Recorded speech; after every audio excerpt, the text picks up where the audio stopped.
De proefborings moeten plak vinden op dit stiklaan in natuurgebied De Riepen.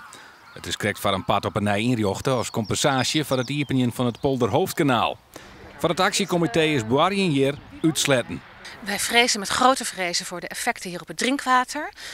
Chemicaliën worden straks ingezet. Dat kan leiden tot verontreiniging van het drinkwater. Dat leidt tot uitstof van chemicaliën in de lucht. Dat kan leiden tot verzilting van drinkwater. En het tast ons mooie landschap aan en is bedreigend voor het milieu. De gemeente hier van Opstelaan is al tien borings in het gebied.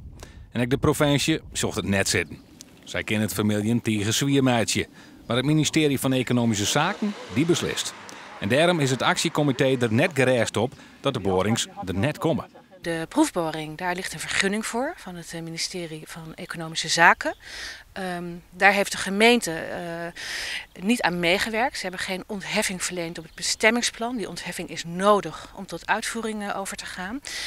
En ja, dat betekent dat er een procedure loopt. En zolang die procedure loopt, is er onzekerheid over de uitkomst. Het kan alsnog goedgekeurd worden en dan mag Vermiljen overgaan tot de proefboring hier aan De Riepen. De boer op Waaslaan de boring plak zelf vindt dat Vermiljen de romp te krijgen mat. En verzin binnen er volle meer mensen in Nijbeets die dat vinden. Zolang er nog net genoeg alternatieven binnen, bloot gas nedig, zei hij. Het actiecomité zocht het oors.